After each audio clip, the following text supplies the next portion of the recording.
Howdy, howdy, howdy. This is David Sanchez, and this is episode 32 of the Riffs or Die podcast for March 31st, 2021. Hope you are doing well. I hope you're enjoying that supercomputer in your pocket that you're most likely listening to this on. Never forget, we are very, very lucky to live when and where we do. Gratitude equals happiness. So the more grateful you are, the happier you're going to be. Keep that in your back pocket. As always, if you want to support the podcast, you can go to patreon.com/riffsordie and subscribe, or you can go to riffsordie.com and pick up some merch. Keep in mind, I am also available for mixing and mastering services if you would like that. If you want examples of some of my work, check out the last Psychosomatic record called The Invisible Prison, or listen to the last La Special record called Ancient Homies. On this episode, I had the pleasure of talking with Mr. Hunter Hancock. He is the creator of cartoons that many of you have probably seen on YouTube. He goes by the moniker MeatCanyon. We had a great conversation, and I could definitely talk to this dude for a lot longer than what we did, so I expect to have him on at some point again in the future. Next week's episode will be probably solo. I'll be answering a lot of questions and catching you up with what I've been up to. This week marked the 10-year anniversary of Time Is Up being released. Havoc's second album, Time Is Up, came out this week in 2011. If you have any questions about Time Is Up, I'd be more than happy to answer them. So write to me at podcast@riffsordie.com and feel free to be inquisitive. This interview starts with a rebound from a little technical difficulties. So we're going to dive right in here. And just know, he had just told me he lives in Austin, Texas now, and he was coming from Portland, Oregon. And in my opinion, Denver, Portland, and Austin all have very similar vibes. I feel kind of at home in all of those cities. They have an interestingly similar energy. So that's where this interview kind of enters. Now you know, he's got a new cartoon out right now called Monster Lab, and I got to create the theme music for it. The intro music was written by me in my studio, and it was a lot of fun to write it. Talk about that a little bit in this interview, but if you haven't checked it out yet, give it a watch, like it, subscribe to it, share it. If you dig it, you know what to do. I'll talk to you again after the interview is over. Ladies and gentlemen, Mr. Hunter Hancock, a.k.a. MeatCanyon. Let's go. What were you saying, though, about Portland and Austin and Denver? But yeah, what I was saying was just that I think Austin, Colorado, and Portland, and obviously like there's other little like sects and cities that do this, but it's like just cool underground, like comics are still pretty prevalent, and like people trying to do like kind of more independent art in like more of a business form. So it isn't so much as a hobby as people like actively trying to pursue it as a means of, like funding their actual life, which is just pretty interesting. It's cool. There's strong cultures of it doing it. Yeah, they're all very artistic cities. It's a beautiful thing. I love that. So I got to ask you, I've wondered about this, and I think I may know the answer, but I might be wrong. Maybe you'll surprise me. The name MeatCanyon. Can you explain? Yeah, I get this a lot. It was just a thing when back in like late 2016, early 2017, it was just a name generator that I did, and it was something that you plugged in like certain aspects of yourself, and I think I put like overweight, like carnivore or something weird like that, and like somehow it came out with MeatCanyon. And I remember very distinctly my then girlfriend, now wife, was like, "That's a terrible." It's a terrible name. And I just remember being like, oh no, I kind of like it. And then it just stuck. It just stuck with it. And now here we are. So maybe there could have been something better, but for what it was now, I'm just like, I think it was a good fit. Yeah. I was asking my girlfriend if she knew what it could possibly mean, and she was thinking it was maybe a piece of the female anatomy. Yeah, I get that. I get that a lot from both female and male anatomy. But yeah, I mean, I think it's much like my own cartoon. Sometimes it's kind of ambiguous, and you know what? I think it's fun that people get to draw their own conclusions to that. So I'm glad that it's a nice little ambiguous name. Yes, we got to make sure no one hears this. We'll just beep out that whole section. No, there you go. Like radio edit. We'll have it all backwards. Yeah, just have the whole thing backwards, and if people want to download it and then reverse it, then that's the technology. If they have the technology and the power, then more power to them. Yes. First off, thanks for letting me help with some of the creative aspect of the show. It was really fun getting to create some of the music for the intro of Monster Lab. Yeah, absolutely, man. It's been such like a cool dream of mine to like want to make like my own show and stuff. And a lot of what I do, even just like my work, I think is inspired by even like the music I listen to, and Havoc is definitely up there. So just to have those kind of like little bits of like inspiration twinkled in, I think is just cool, regardless if people know like my inherent decision with that. But it's always really cool, man, and I always appreciate it. So I'm stoked about it. I'm really stoked about it. Yeah, me too. It and the dude that did the outro music did a really great job of like kind of keeping some of the motifs in the intro music on the outro. Yeah, he was the guy who did the original intro, and I remember I was like, I have to have him still make something for it, and he heard the new intro, and it was kind of like a nice like splice between the two, which was pretty fun. But yeah, it was really, really cool. It's been such a crazy fucking learning experience. Getting all that stuff together, and even just like finding out how to even run a show is quite the feat. It feels like a lot easier than what you would think it would be, but there it is. So this is the first time that you have a set series, but you've put out, is it dozens or hundreds of cartoons now? Oh God, it would be crazy if it was hundreds. I've put out like a lot of cartoons. And I do a lot of parodies, and I think that parodies are cool because we live in such a time too where people don't want to really branch out and look at new things. I think that a lot of people want to just like get that dopamine hit and like be like, oh, I remember that from my childhood and nostalgia. Stuff. And, yeah, and this is a great way to like tell cool stories with like preconceived characters and like be able to like have an audience for that.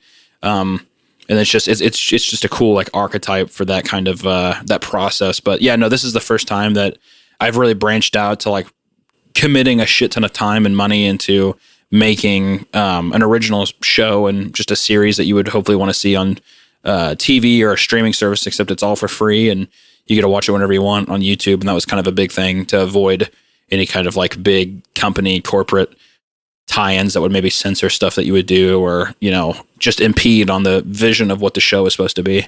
Yeah, for sure. It's your art. You can't have too many cooks in that kitchen.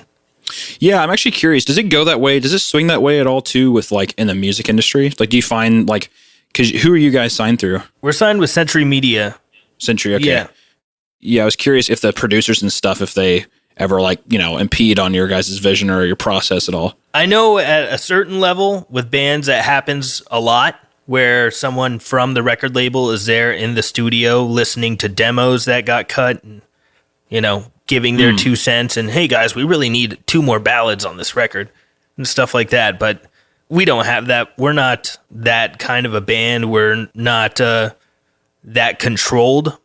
The bands that have people checking in on them in studio like that probably have millions of dollars invested into them. So they do send someone over to the studio to make sure their record is going to be a good thing for them to market and sell. So I kind of get it on one hand because it's millions of dollars at stake when it's a band that huge.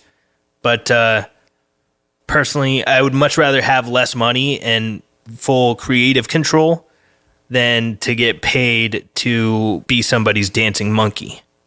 Well, yeah. To even get like the whole thing, especially with like even pop music and, you saw the stuff a lot through the 80s, like the classic tale is the Warrant lead singer having to make cherry pie, and then the whole album is cherry pie, and then now it's a tragic tale. And I think metal, and especially the metal community, and like, you know, various kinds of like hardcore and stuff, are in this unique position where I feel like people aren't there for the singles; they're there for like the entire album, which is pretty cool. So it's like you're buying the experience, and you're like listening to the experience of the whole album. Like very rarely do I hear any of like my metalhead friends, or even, you know, myself, where I'm like, this track got me hooked versus the whole thing. Or maybe like a track can hook you, but I think that you judge an album off of every track, not just the singles off the album, which are pretty cool. It's just a unique experience. Yeah, way different than a pop music listener.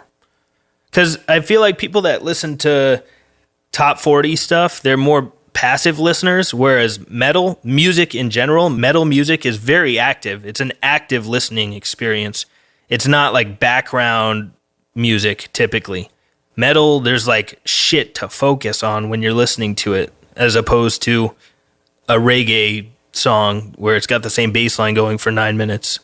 Right. Which, and you know, I'm down to funk. Yeah, I'm down to funk. Absolutely. Yeah, I love all kinds of music. I'm way into funk. Love funk. I could listen to it every day. In fact, I do. But yeah, I'm all over the place musically. But not ripping on that stuff, but metal is a much more interactive, engaging listening experience. I think it's also interesting too how bands can kind of take a little more, I guess, creative liberties and try new stuff out. Like, I don't know if you listened to the new Gate Creeper yet, but it was really fucking cool. Really quick album. I mean, I think the whole thing was like maybe like 17 minutes or something, almost like a Nails record or some shit. But it was like, it was cool because it just felt a little different. It's really interesting when bands like kind of branch out, and like, you know, some thrash bands may go more progressive or do whatever, you know, just different kinds of things, different kinds of influences can still garner the same respect and sound that, you know, fans are used to with their stuff. So just pretty cool. That's why I think that's like a big reason that I like even metal music in general. It just feels like it's just meant for people that, you know, enjoy it, which feels like a weird thing to say, but that's all that could really come to mind, I guess, at the moment. Well, metal fans are extremely passionate compared to a lot of other types of music fans. I feel like metal heads are way more in the trenches and in the know about all kinds of things about the band, whereas someone who listens to shit that's on the radio, and I don't mean shit because it's bad, I just, you know, spare me the lecture here, people. But right. But people that listen to shit on the radio, they don't know like the bass player's name. They don't know what kind of drumsticks the drummer is using. But metal people, they're fucking paying attention to the guitars, what kind of pickups are in it, what kind of amp is on stage, what kind of microphone the singer has. Yeah, it's interesting because I feel like it's also not just like with pop music. I feel like it's usually centered around one person, even though if that person doesn't write the music, it's just all kind of centered around one person, it's just kind of lame. Versus I love the aspects of a band of like, it's like there's no one, you know, person that makes up the band. It's just like it's a collective thing. Like when you're listening to a metal band, you don't ever say like, oh, I like this one person. You usually just say the band name versus like, you know, The Weeknd or whatever else is going on with pop music. I think it's just more, it's so kind of just centered around the person that's just in front of the microphone. Well, I really love bands that write and perform their own music. Because there's, like you're talking about pop artists, tons of them, as you know, don't write their own music. They just perform someone else's song. Which always feels odd. Yeah, I have so much more respect for bands that play songs that they wrote and they record them as well. That's a special thing. I don't know if like it feels weird to like, I guess, go out there and perform someone else's song. I mean, regardless, they're making a shit ton of money, so I doubt they care. But I just mean like, I guess that's like a little ounce of like, I guess, respect for yourself of being like something that you crafted and it's like, you know, your thing. To do somebody else's thing just feels like some kind of weird disservice, I guess. Or just feels like kind of almost creatively like taxing. Like it would just suck to just be a performer and not like be the writer of the, you know, actual tracks. Yeah, I mean, some of those people though, I guess they're too busy doing photo shoots and flying around the world doing press and this, that, and the other thing to write music. The one thing, yeah. The thing they're known for, yeah, for sure. So what made you want to start doing cartoons? Because I think it's really cool that people make cartoons. Ever since I was a kid, I've loved them. I think most people, when they're children, at least in America, love cartoons. And it's so rare nowadays that you see animation that's not just 100% done with computers. Right. So or like more like a CGI or like a 3D kind of thing for sure. Like I think 2D kind of animation is reserved mostly just for like adult humor pipeline stuff that you would see on TV, and also more like underground, or not underground, but like more independent stuff, just because the curve is kind of a little simpler than like coding. And usually with a lot of 3D stuff, there's, people that do all these cool things and make things look super realistic, but after a while it gets so mathematical. And to me, that was just the thing that like drove me away from 3D, is I feel like I just kind of lost that creative touch with it that like drawing gives you, of like moving your arms and, just like little kinds of drawings and the art of drawing itself. But I mean, I think cartoons and stuff I've been wanting to do since I was a kid. And I think that I remember very distinctly that like in like 7th grade, 8th grade, when like the new Family Guy episode came out, or like new South Park episode came out, it was just a ritual that like people from different friend groups would come together, and like it was just something that people could bond over. And I was just like, that's just it. It became such a cool thing, like kind of noticing in the moment of just being that these like ideas and like humor and stuff can bring people together, and it becomes more of a communal type thing. And yeah, I was just obsessed with it. I think that quickly I got out of like children's animation. I mean, like there's things that I liked, but I think I just like really went hard on like early Adult Swim stuff, and just was inspired by just really weird kind of out there stuff. And yeah, it's just fun for sure. And I was just like, if you can you're living off of that, then I think that you're doing something okay, especially if it's the thing that you love. So yeah, that was just definitely, cartoons are where it's at for me. Yeah, and they're rare nowadays. Like I said, I mean, ones that are less touched by computers. I always think back to old Looney Tunes and stuff. I mean, that stuff was all done by hand, and yeah, Chuck Jones. They would hire a fucking orchestra that had some genius composer making the music, and execute it all like flawlessly for the entertainment of 5-year-olds. It's insane, but there's no money to do that today. So I love the fact that you still, are carrying on the tradition of animation in the style that you do it. I love that, and I hope that it never dies.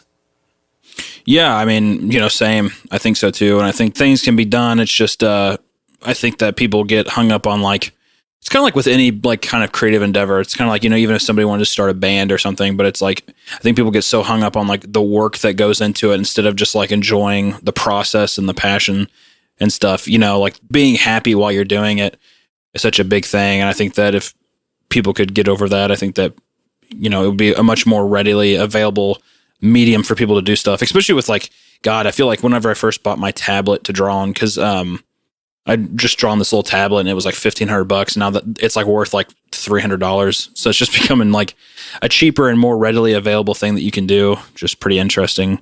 So especially even like, I'm sure like even guitars and stuff. I was always wondering if the prices of guitars have fluctuated at all, or if they're, if they've become a little more, or not even necessarily cheaper, but like if like better pickups and stuff are easily more accessible now and stuff, and if that has translated into the music industry at all.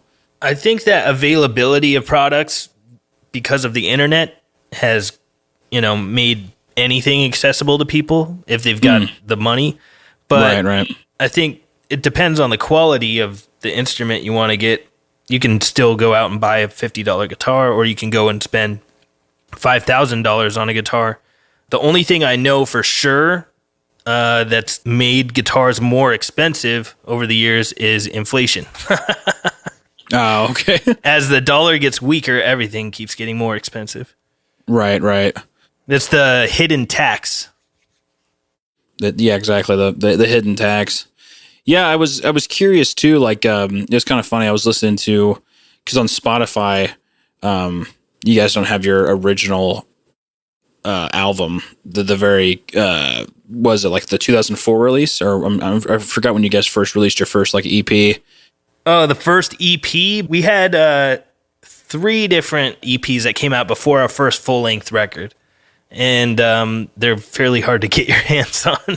Yeah, I was gonna say, well, I was because somebody uploaded it to like YouTube, I think, and I think I was listening to it on YouTube maybe like a year ago or something like that, and it's just it's so it's really funny that one thing I love about like especially beginning groups and stuff or whatever is and one thing about especially about even just about communities is like wearing your inspiration on your sleeves, and that thing just like sounded so much like, you know, Bound by Blood and like Kill 'Em All, or like the classic early 80s thrash and stuff. And I wonder how you guys have obviously progressed even with like V and stuff. It sounds way more it has that element of thrash, but it's just even just like different kinds of influences are seeping in. I'm ever wondering if you guys plan ahead or like what kind of direction you guys are taking your inspiration from, because I'm still wondering if those things are the main influences, you know? Well, those things are definitely still the backbone of the band's sound. I mean, when I started the band, I was 15, and I was just newly getting into music super heavily, and I loved metal, especially old shit that was fast. Right. I liked fast and heavy, because I guess I was just amped up by it. It still makes my adrenaline rip when I go and see a band that crushes and they play fast and heavy. It never really gets old to me. It's always exciting, and that made me fall in love with music when I was a teenager.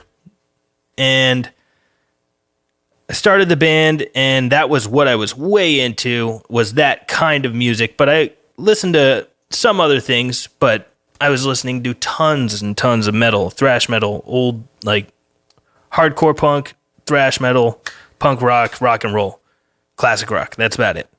And as the years have gone on, it hasn't been necessarily such a planned thing to do, but just myself, and I'm sure I can speak for the whole band, that all of our musical horizons keep expanding as the years go by.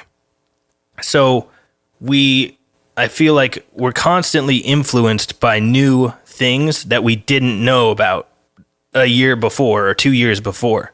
For sure. And some of that influence sneaks its way into our music. And I feel like that just keeps happening more and more with every record, which is good because it diversifies the band's sound and makes us, in my opinion, sound like us. We're not easily confused with many other bands out today. Yeah, no, absolutely. And I think it's just interesting. And the reason I brought that up too is that like I feel like that's kind of a universal thing of like I usually watch a lot of like different kind of horror movies. Like horror movies really inspire me.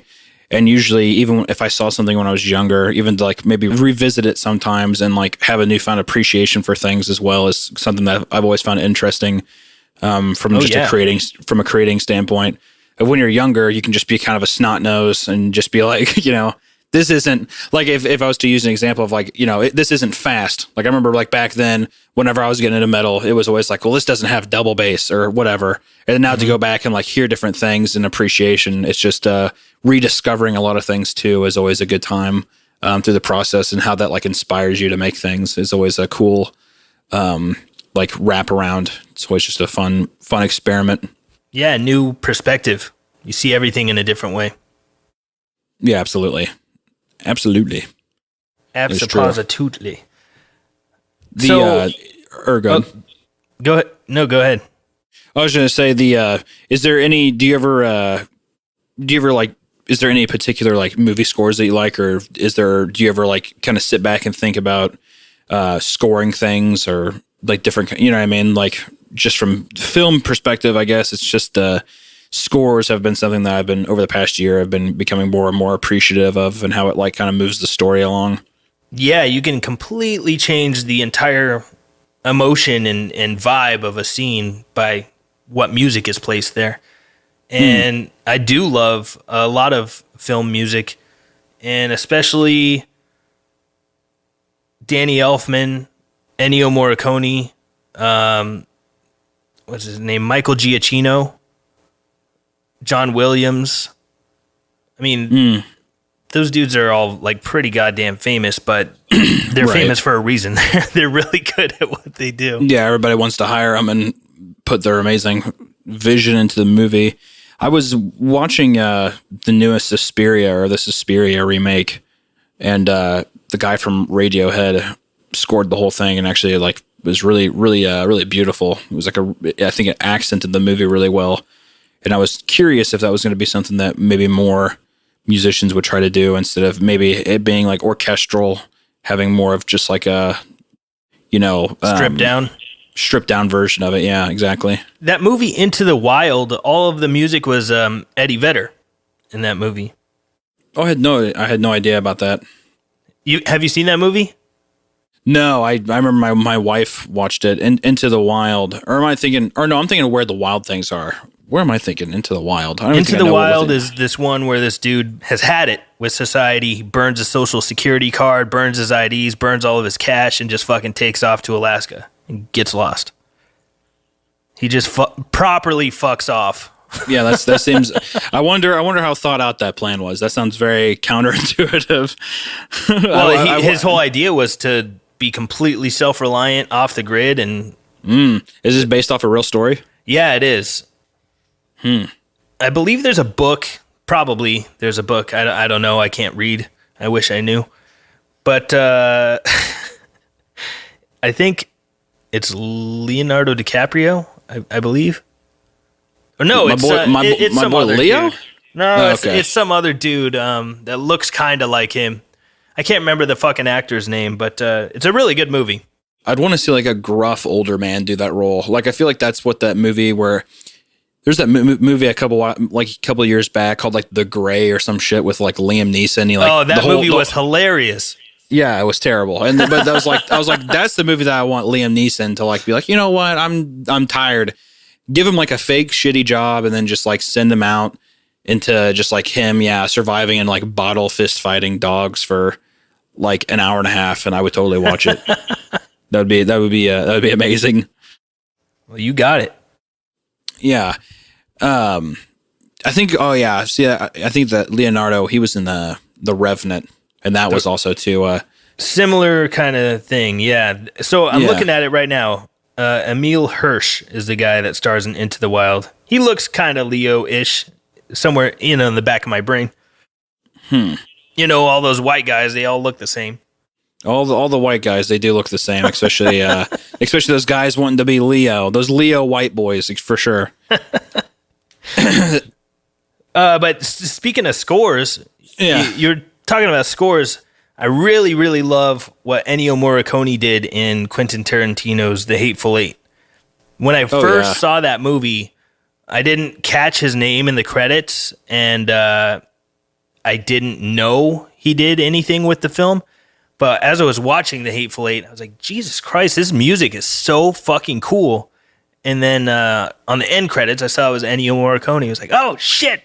It sounded like him, but I thought maybe he was too old and he was not doing anything anymore.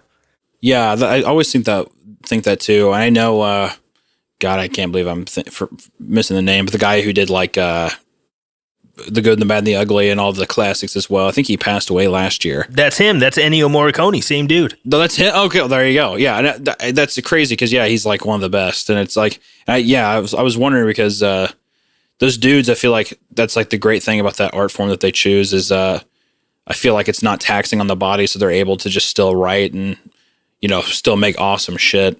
Yes, that's really cool though. Yeah, that's Hateful Eight was great. Great score. I love the spaghetti western scores and stuff. There's just something that's just like so grand about it. Yeah, it's almost like listening to like what I imagine like it's like a new age folk tale or like its own like kind of mythology. It's like what kind of music I think about. It always feels like some kind of grand adventure. So it's always just really really fun to listen to. Yeah, and isn't that amazing that music sounds like a grand adventure? All it is shaking the air that goes into your ear holes and it creates emotions. It's really incredible. That's why I find like even like some doom metal that I listen to as well kind of has that atmosphere of like, I just love the atmosphere it builds and you can almost tell like your own story. And like there was that Bell Witch album that's just like one track that's like an hour and a half long, but it's just like this creepy, eerie kind of soundscape setting that's just like, I feel like you're literally like talking to yourself in your head, trying to like plot out what exactly the story is that they're trying to tell. And it's really fun. Yeah, absolutely. That is cool. There's quite a few bands I listen to that are instrumental. There's no lyrics, and I always find it interesting what the titles are for songs that are instrumental, because often you can hear that like, oh yeah, that's definitely the title of this song. Right, yeah. Even just through bass level sounds, it can convey even words of the story. Yeah, exactly. Just like certain riffs or even certain sections of droning or something, it like can give you a sense of like just the pure emotion that you're supposed to be feeling while listening. It's pretty cool, especially with Doom. It's just like sad, heavy, like just always makes you think of like a funeral or death or something like that. It's just a very cool way to go about that without having to blatantly say it. I think that's what they're going for. So yeah, I think so. They're doing it. They're killing it. It would be kind of funny if it was just like bicycle race or something, or like just like carnival day. You're like, what the hell? It'd be a fun way to subvert that, I guess. Yeah, man, music is the best thing ever. You asked about musicians doing more stuff, composition for film, and I absolutely, that's something that's been a goal of mine at some point in my life. I've thought about it for many, many years, and I've got some really cool effects pedals that would be really fun to bust out to make soundscapes and, just little melody lines and motifs and stuff. I'm a huge fan of Danny Elfman and Oingo Boingo, of course. I think a lot more musicians are going to start getting into that, especially not just film, but video games. For sure. Yeah, definitely. I think especially a lot of people that have to perform, and the older you get, it's just, the harder performing, I'm just guessing, will inevitably become. So it's just a cool way to still have that kind of creative outlet for something that stands on itself. Yes, and I love that with something like that, you don't necessarily have to even know how to play it. You just get it scored or whatever and tracked, and that's that. It's not like you're going to go on stage every night and play your fucking movie motif in all the different 17 iterations. That would be kind of a cool tour or whatever, to do something like that, especially if the movie's successful, to just do that. I feel like that would be like a fun show to see. Elfman does it with Nightmare Before Christmas. Oh shit! Okay, well there you go. He sings the whole thing, and he scored all that stuff. It's really cool. Yeah, I didn't know that he did that. That's him. He's not the voice of Jack Skellington in the movie, but he's the singing voice of Jack Skellington. I could hear that now for sure. Are you into Oingo Boingo at all? I mean, I guess not particularly. No, I don't think I've really delved into it very much. I feel like I would be lying if I said I was. Do you have the knack or the the palette for like 80s new wave stuff like Devo and shit like that? Oh, yeah, totally. Yeah, absolutely. All right, then I got to send you some Oingo Boingo songs. I'll do that after we hang up at some point. But I think that I was always put off by like the name. It's kind of like Chumbawamba or something like that. Yeah, and I feel like the big difference is Chumbawamba is not fronted by Danny Elfman, with Danny Elfman composing most of the music. Right. Yeah, Oingo Boingo is amazing, and you can hear a lot of Elfman's scoring style and what he likes to write for movies in Oingo Boingo music way before he was ever a composer. And he really blew up huge. I mean, he's synonymous with Tim Burton movies nowadays, but he really blew the fuck up when he got the Batman gig for the one with Michael Keaton and Jack Nicholson. For sure. Yeah, and I know that he has to have done all of Tim Burton stuff. I feel like he's done, I mean, like all of it. I mean, I'm looking here, Edward Scissorhands, even the Pee-wee Herman. Charlie and the Chocolate Factory movie. Yeah, and Pee-wee Herman, exactly, all from the 80s. It's good stuff. I never saw that Charlie and the Chocolate Factory one, but I saw your iteration of Charlie and the Chocolate Factory. Yes, and much cuter. Yeah, I wanted to ask you, so a lot of your cartoons have like a very sexual undertone, and I wanted to ask you, is that for shock value, or are you trying to convey a message to the world? I think that, it usually just inherently comes up to be sexual. I think that even times when I don't want it to be sexual, it kind of comes across that way.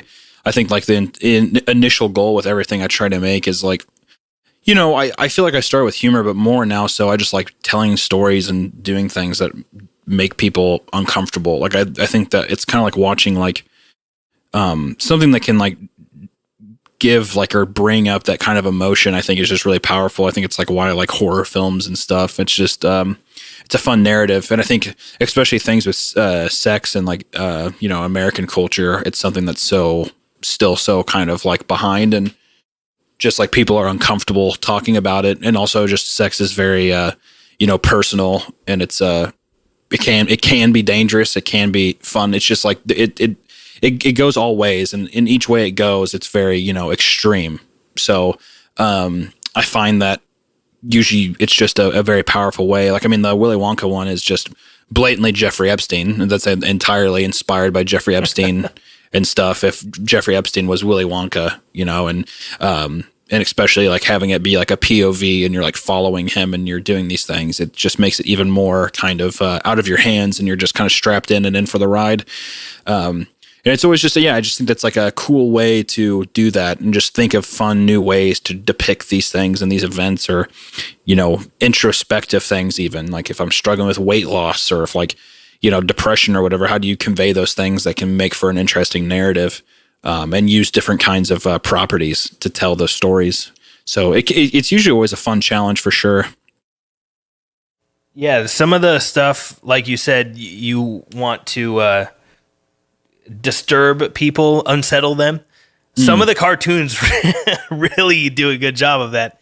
They're the kind of things where, like you said, like a horror movie, you start pointing at the TV and you're like, no.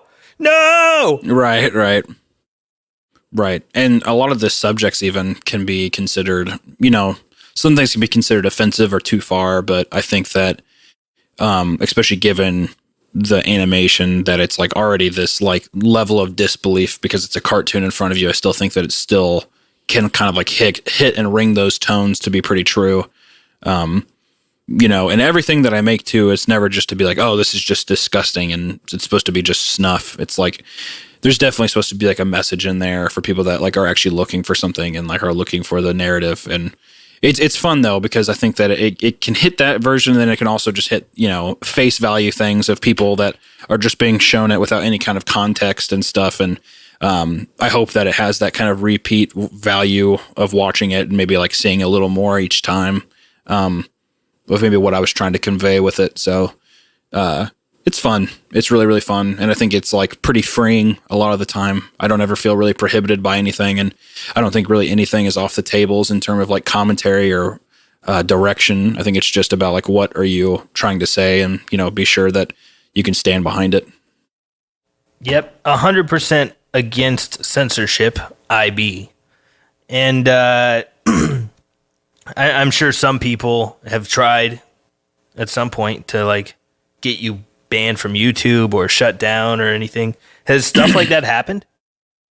Oh yeah. The big one was, well, as of recently, I got kicked off of Instagram, and they gave me they told me the reason was because they uploaded child pornography, which is it's simply not true. It was just Tom Brady like making out with his son and stuff. But once again, like with the there's just no context added of it's an animation, it's a parody, blah, blah, blah, of like, the things that have been in news headlines and all that jazz. And that they removed that because it's zero tolerance. But what do you do? But I think that other than that as well, I got in this stuff with like Warner Brothers and other YouTube channels and stuff. And wow. Yeah, I think that with making the stuff that you make, I think that you definitely can have some people that don't, feel the same way passionately about you, that you do or that I do about things. And they can collide. And I think that's like also a reason why too, whenever you make something, you should make it with some kind of intent. So whenever people do come for you, you can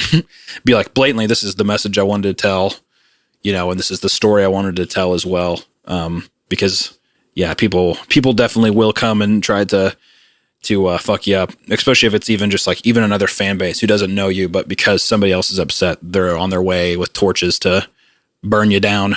Yeah, they played a game of telephone and exactly got the quote all mixed up, and now they want your head on a stake. Exactly. I really loved in Monster Lab episode 2 the the No Country for Old Men guy. Oh yes, Anton, my boy, my main man. Yeah, No Country for Old Men is by far my favorite Coen Brothers movie. And probably up there with it's probably in my top 10. I love that movie. That's an interesting movie too. Like, not to go back too far, but like, go back on our previous topic. But that movie, there's no score at all. It's all just wind, which is all pretty. It's pretty enticing. Like, whenever I like kind of look that up, you don't even think about it. Until you actually sit down and you're like, holy shit, there really is no music in this movie at all. It's just wind the whole time. So it's pretty cool. But yeah, no, Anton is such an interesting character, and he's just such a weird villain, such like a menacing guy. So yeah, I had to put him in something. I've done it a couple times, and I definitely is not the last. He will be in stuff in the future. Good. Yeah, that's really fascinating about that movie not having a score. Now that I think about it, you're absolutely right. I can't think of any times where there's any music, which is a really cool, creative choice that they made when creating that movie. That's a really interesting way to go, because how often do you see a movie that doesn't have any music? Especially whenever it's like so tense. I think that like instruments can, like you said, yeah, it's incredible, because the whole time you're so fixated on what these characters are doing and stuff, and the inevitability of like the capture and all these different things, that it's just such a thought in the background, to where whenever somebody presents you with the fact, I always just feel like you're kind of blown away by it, because you're like, oh my god, I didn't even you're probably playing music in your head while you're watching it or something, or you were like, you had your own kind of mix or thought on it. So it's really impressive. I love that shit, man. It's just so cool. I think that their choice to not have music probably added to the suspense and to the thrill of the movie, because when someone's walking down a hall or whatever, you can hear every micro detail of the footsteps, no different than you would in real life. I feel like that maybe puts you in the scenes more, and you're extra tense and anxious, because it makes it more scary somehow, because it doesn't feel like a movie. It feels like you're really in the situation. Yeah, exactly. And I think it's as well, I mean, to add on to that, like another good example is, I don't know if you've ever seen Hereditary by Ari Aster. No, but I just watched one of his movies Midsommar this week. Yeah, I just watched Midsommar. Yeah, Hereditary is fantastic, because I remember that one was like something that immediately influenced me whenever I saw it. I just was so blown away by it, but there's just some sections of the movie where there's no music at all. And we've been, especially with horror films, we've been conditioned for jump scares and stuff, and like really just like, oh, we're going to turn everything up, and we're not even scaring you. It's just mostly like, oh shit, you just got shocked because of how loud that was. Right. And his is just such a fucking amazing take on just like the absence of sound, and how he can use that to build tension. And it just works so much more effectively than having like really intense, the strings and, the low and high sounds together, and, building that itself. I think that sometimes even the silence itself can be so much more deafening, and like make you want to hold on to something even more, because it's the absence of any kind of substance in the scene. So you're just like waiting for that jump. Yes. There was a spot for sure in Midsommar where I was like, any second now, something's going to fucking pop out and be spooky. And then it didn't happen. And I was like, oh, cool. It's a pleasant surprise. That was it's unexpected. Such a pleasant surprise. Yeah. Yeah. God, is it pleasant. But there was plenty of other extremely disturbing things about that movie, Midsommar. Fuck. I'm going to watch Hereditary soon, because I like that movie. And that director also made like a series of short films that was made into like a movie length project. Oh, yes. And Keeping Up with the Robinsons, is that what you're talking about? No, I don't think that's what it was called. It was an A24 feature length film, but it was like 20 different stories, all like stacked in a row. Oh no, I'm not sure. Yeah, no, I think Ari Aster. I thought you were talking about his like senior film in college was this like horribly fucked movie. I mean, it was like really, really odd. It's like all about like a guy, this like a father and son and a mother, and like the son has like a sexual fantasy over his dad, and it's like about like this son having like sexual exploits and fantasies about his father and stuff, and it like gets manifest. It's like really odd. Like it's a bold student film to do, and it was just super super crazy. And I would totally it's on YouTube if you ever want to watch it. Jesus Christ, what is it called? I think it's Keeping Up with the Robinsons. I'm pretty sure is what it was. All right, I'm writing it down just so I won't forget it. I mean, it's not like I'm recording this or anything. Yeah, I always have to write shit down too, though. I always feel like I'm like, oh, well, I recorded something or this or that, but unless it's like blatantly right in front of my face, I just will completely forget. Yeah, it's a little easier to do some analog note taking instead of this digital.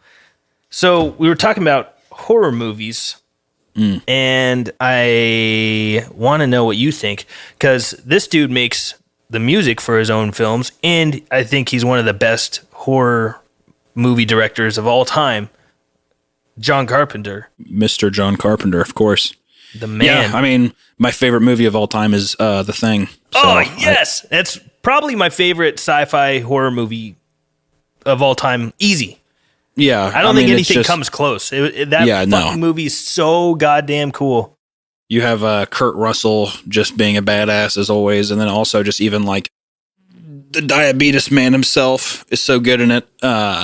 Wilford Brimley. Wilford Brimley, yeah. So good. So good. And then also the guy he's an amazing voice actor now too. The dude that's in They Live, the black dude. Yes. I can't believe I can't think of his name, but he's great. He's a great fucking actor.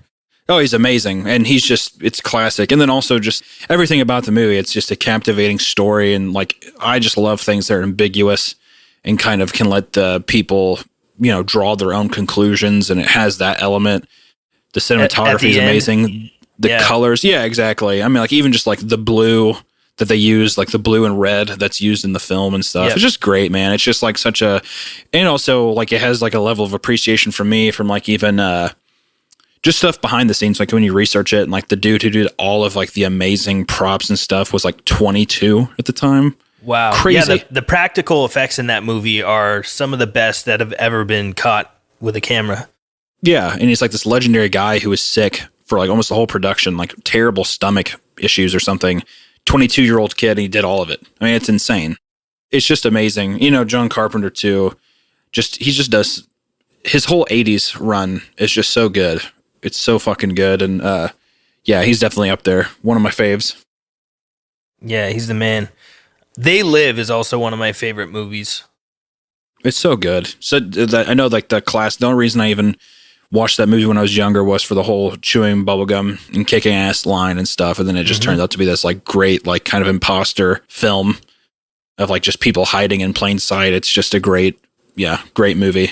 Same with like Cronenberg. I think Cronenberg in the 80s and stuff as well was just another huge inspiration and influence, and kind of gave me like more of a John Carpenter vibe as well, obviously besides the music. But yeah, David Cronenberg through the 80s was great too. What did Cronenberg create?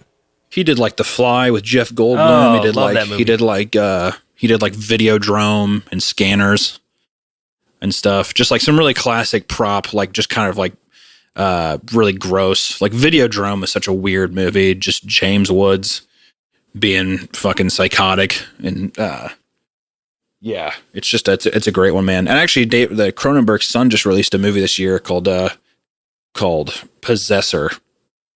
It sounds like a thrash band. It should be. It should be. And even the movie cover, the poster for the movie, it looked like a fucking metal album cover too. So it was it was sick though. Yeah, I was really stoked about it. Yeah, man, I really love old practical effects. I'm a sucker for shit like that because people actually had to put their hands on something and really put their their elbow grease into things like practical effects and old school animation, not just doing it all on a computer screen, but actually, even if it's with an iPad, you did strokes with your own hand. Yeah, that sounds weird, but yeah. But you know what I mean? Like you're using your body to create the art instead of using a mouse and a computer screen. And there's nothing wrong with doing that. But I personally love art that was created physically. I love the flaws. Yes, the me too. Flaws in art is just the best part. That's why whenever you get into stuff that's like so hyper detailed, I just feel like it kind of zones me out. Versus like I know I have all of R. Crumb. I don't know if you know who that artist is, but he's like this, the cartoonist. Yeah, exactly. From like really underground dude from like the 70s and 80s and shit. But he like documented all of his sketchbooks, and like even just seeing like mistakes and strokes and stuff, it's just like what gives everything such a unique taste to everything. And it's actually what gives it more of a life than anything that could have been, super perfect, which is like the super perfect thing is aesthetically pleasing and, because it's so perfect, but there's something that's just like more fun and it gives more life whenever you can see the flaws and the things. You can see like almost the humanity in the art and in the strokes. It just makes it so much more powerful. The imperfections make it unique. Like I've been watching the old Simpsons and I love the animation because it's every episode has a different look, and certain times a character will make a face that's unlike. I love that. It doesn't look like it's shaped right. Their face looks misshapen just for this one tiny little scene, but you never see their face look like that again. And I love that about old cartoons is they were completely unique. They all had like the fingerprints of the artists. Whereas today, everything is so clean and everything is so just cookie cutter looking. Everything looks too perfect. So it lost all of that slight artistic freedom, I feel like, to maybe make the smile go a little extra too far on this part, or, make the eyes like bulge out of his head a little more than they would if you were creating it all on a computer or whatever. There's so many examples I could give, but you know what I'm saying. I'm a huge absolutely. sucker for that imperfection and just being able to tell with your eyeballs that someone, a person, people made this.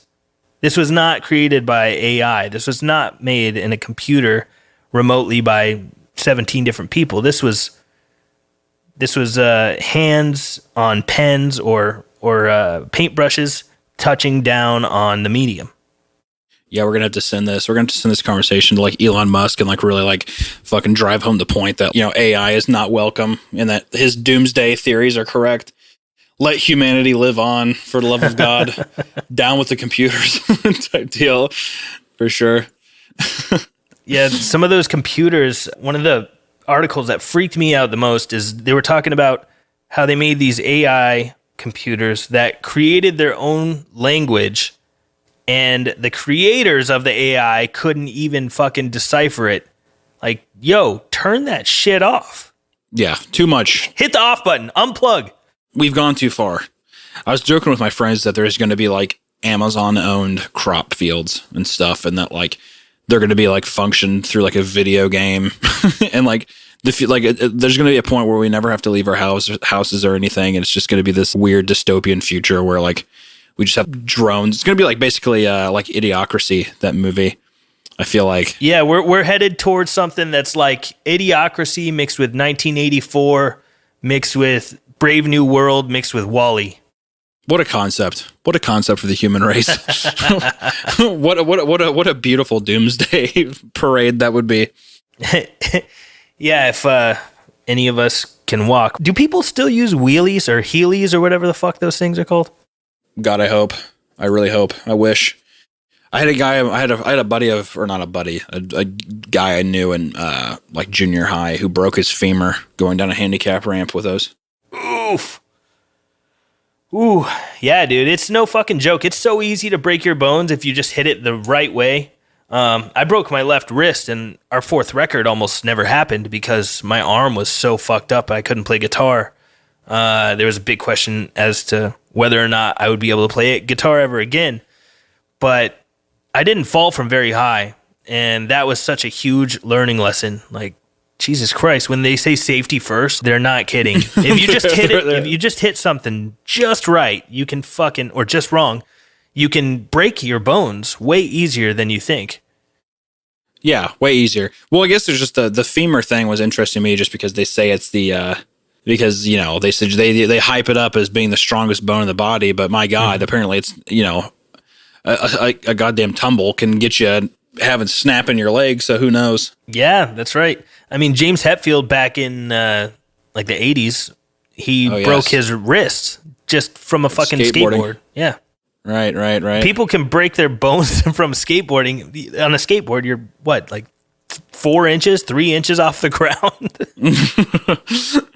Yeah, I mean, it's odd. I feel like it's kind of like I wish we could remain in the baby stage to where you could just, well, I mean, babies aren't indestructible, but I feel like I've seen babies take pretty crazy tumbles and falls and they're totally fine. And I think it's just because they have like that baby, like there's no muscle, so they just kind of just fall instead of getting all stiffed up and shit. So that, and they're lower to the ground to begin with. And I think there is some certain special ratio probably after you hit puberty where like it's going to start to hurt when you fall down because you're too heavy for it to not hurt. Right. See, yeah, if we had hollow bones like birds, I'm sure it'd probably be a little better. Then again, we'd be even more brittle. So yeah, definitely a catch-22. Well, we need the hollow bird type bones so that, I gotta think of a good reason why we need those, actually. What would that come in handy for? I think literally just to fly. We'd have to lose like a lot of muscle, and like everybody would probably have to be like a certain kind of weight.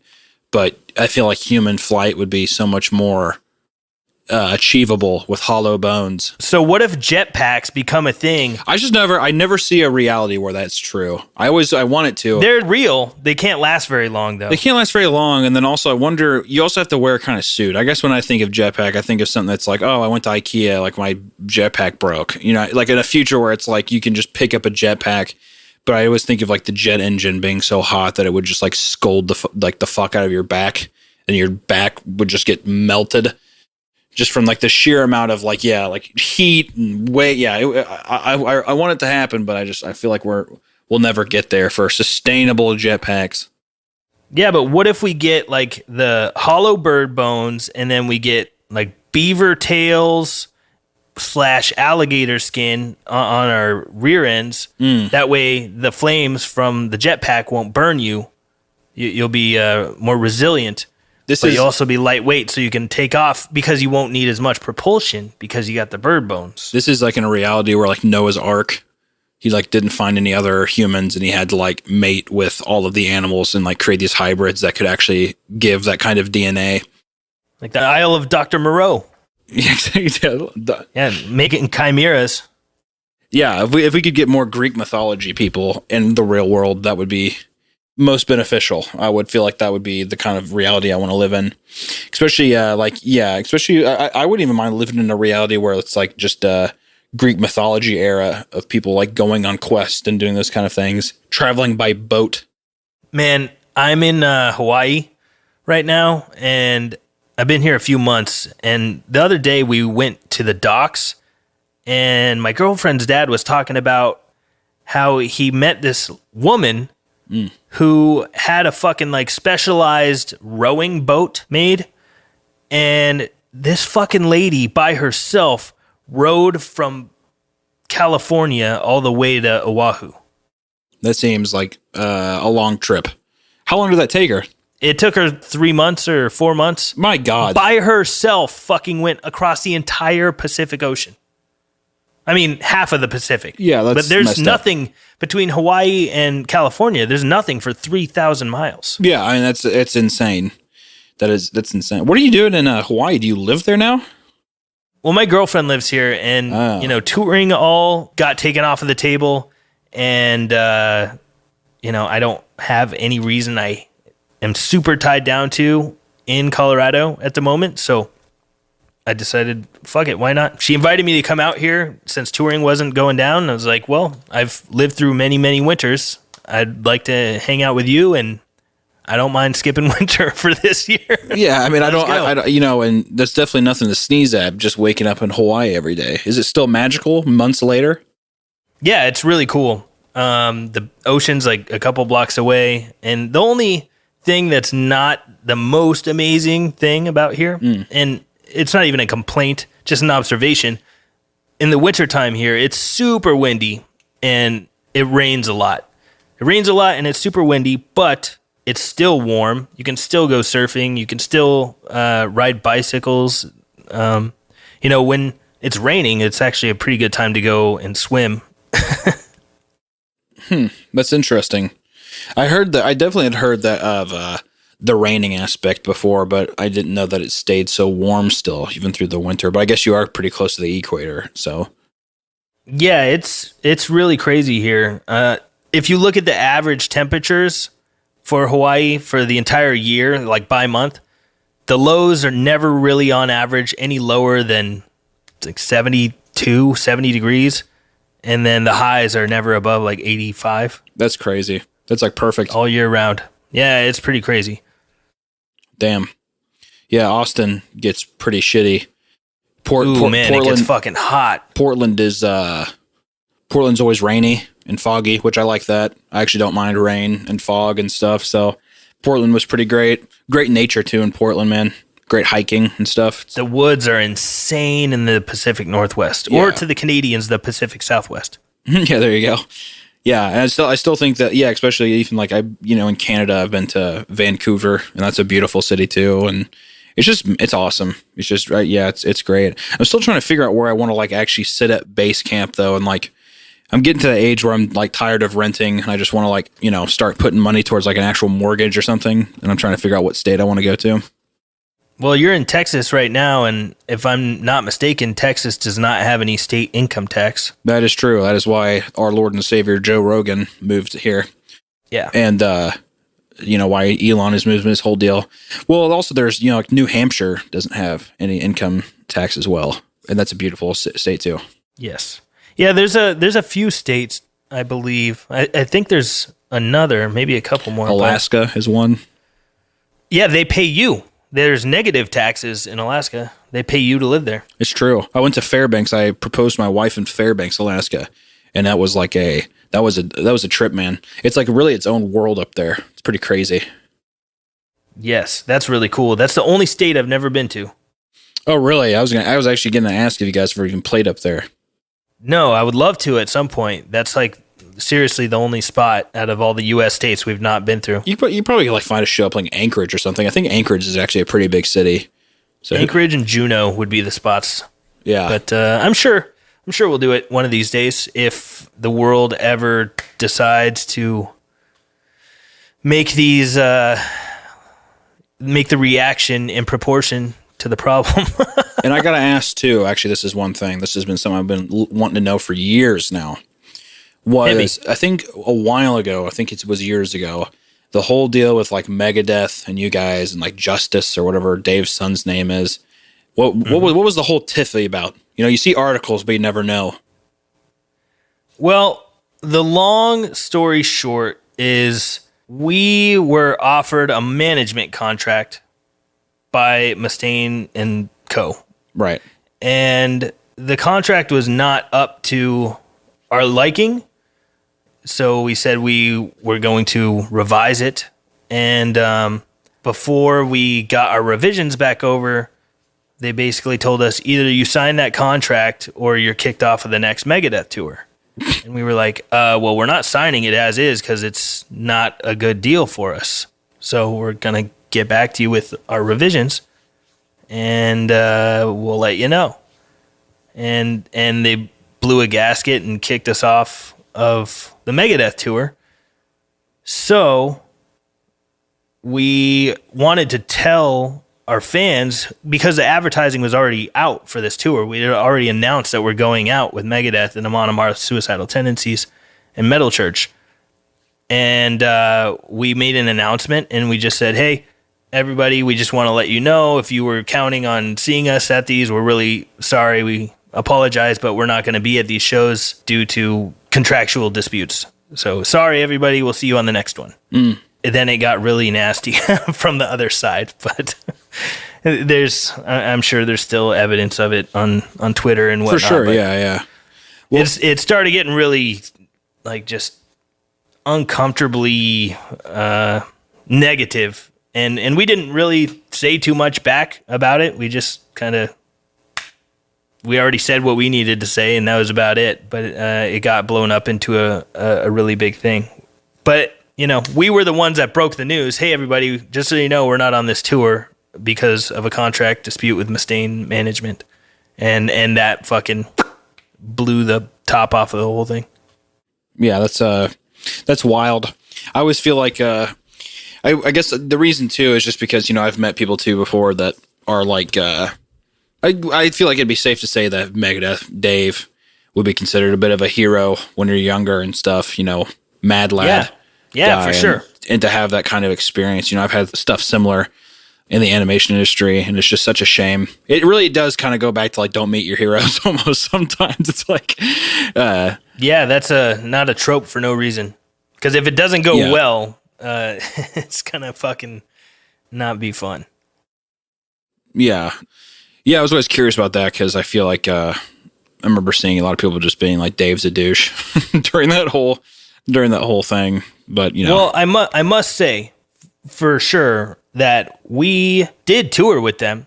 We did a whole tour with them in the U.S. and Canada with it was Megadeth, Suicidal Tendencies, Children of Bodom, and Havoc. It was a really cool bill, and we were out with them for 6 weeks, something like that, and they were great to us. Everybody on the tour was super cool, including Dave Mustaine, including Dave Ellefson. Like, everybody was super nice and cordial and pleasant, and everybody got along. It was no problem. They were really great to us on tour. No complaints. I still love Megadeth. I have nothing against anybody from any of those crews, any of those camps, Right. We even went to Europe with them and were direct support for Megadeth like 7 times. So I wasn't crushed by the fact that we got booted from that tour because we had already toured with Megadeth. So it was kind of like, been there, done that. So, and we're very thankful for that. Of course, it was an amazing opportunity both times we got to go out with them. But, that would have been soul crushing if that was our first chance. But because we had already done it, we were all kind of like, yeah, whatever. Yeah, so you had a good first experience at least. So like at least the first impressions were good. Yeah. Things got hairy there, but whatever. I still love Megadeth. I have nothing against Dave Mustaine or Justice Mustaine. That's all in the past, and I can still enjoy the music and will always look back with fond memories of hanging out and touring with Megadeth, Especially even Children of Bodom, especially with a whole, Alexi passing, which is so sad and unfortunate because I'm such a huge Children of Bodom fan as well. Yeah, it's way unfortunate. That guy was obviously insane shredder, and that dude probably inspired literally millions of people with guitars in their hands. Absolutely. Yeah, I mean, he's an absolute monster of a guitarist and just a great songwriter. It's a shame, but at least he has so many beautiful pieces of work left over that'll be here forever. So it's cool. And I believe that Bodom After Midnight record that he recorded before he passed. Oh, so is it not released yet? I don't think it is. If it is out, I am ignorant to that fact. Are you looking it up? Yeah, I'm looking at the deal. It looks like it's going to be released on Napalm and stuff. When's that coming out? I'm not seeing a date for the release, but it looks like they were formed last year, so I'm guessing that hopefully maybe this year release, or unless they're trying to like respect the passing a little longer, maybe 2022. Sure. Yeah.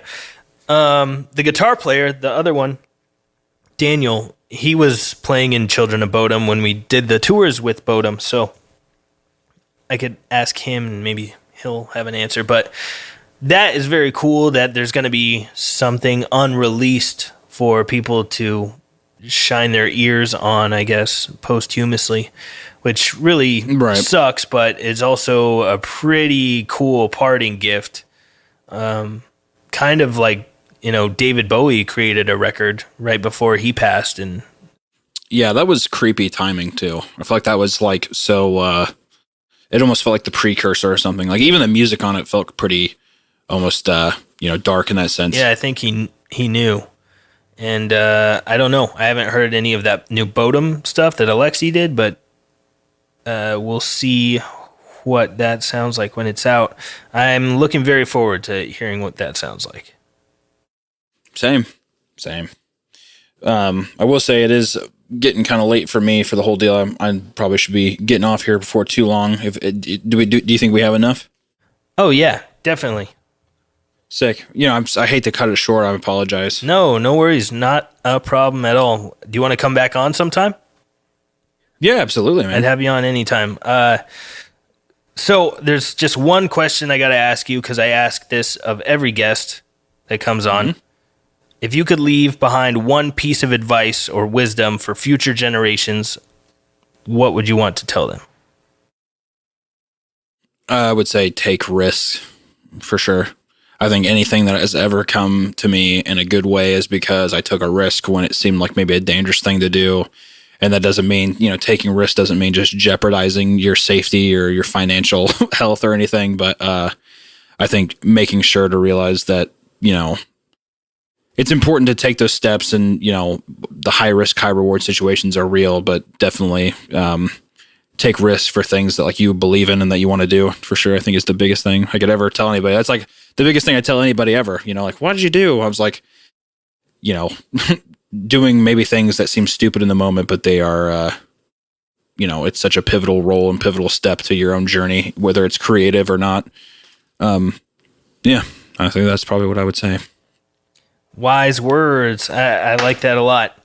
And, I sometimes get the question like you, what should I do? I don't know what to do with my life. I always tell people, like, figure out what you would be happy to do for free, and then figure out a way to make money doing that thing. Yeah, exactly. Or like, what's the thing that and it's such a loaded question too, because it's like, well, we don't know you and don't know your aspirations or wants, but definitely like, what is something that better serves you? Like I see a lot of people that are like, I want to be a streamer or a video game person. And it's like, I think it's good to also think of things that something you can grow at, anything that you can grow at and feel, have some kind of respect for yourself. And I think that's like another thing is what gives you self-respect, what gives you worth, and, try to put all of your free time and energy into that thing and try to live as happily as you can, because who knows when you'll go. Have a good time. Nobody's getting out alive. That is right. Well, thanks a lot for taking the time, Hunter. I really appreciate it. And do you want me? Is it cool to call you Hunter Hancock, or would you rather me advertise it as MeatCanyon? You can advertise this wherever you want. I mean, I know, like, I feel like in terms of clicks or whatever, it'll probably get better if it was MeatCanyon, but you can say whatever, put whatever you want up there. I'll put them both on there. And, well, cool, dude. I really appreciate it. Sorry about the delays there, technical difficulties. Oh, no, it's no problem. Yeah, no problem at all. Yeah, we could do this again sometime in the future. If there's ever anything that you want to plug or whatever, just hit me up and we can plug it here. Yeah, sick. Yeah, absolutely, man. And anytime that you want to have me on again, just shoot me a date and I'll be here. Sounds good. We'll do it again soon. Thanks a lot, Hunter. And there it is. Thanks a lot for tuning in to this episode. I appreciate you guys giving your attention. Any feedback is welcome. Hit me up at podcast@riffsordie.com. Write in any questions you have about Time Is Up, or any questions, or if you need advice, anything like that. I'm also looking for you guys to write in with funny or weird concert stories. And also, as always, I'm looking for more wisdom. Send in the best piece of advice you ever got or the wisest thing you ever heard. I love sharing that stuff, so bring it on. Don't forget, you can support the podcast by picking up some merch at riffsordie.com or by subscribing on patreon.com/riffsordie. Take care of yourselves, everybody. Try to leave the world a little nicer than the way you found it. We'll be all right. I'll talk to you next week. Goodbye.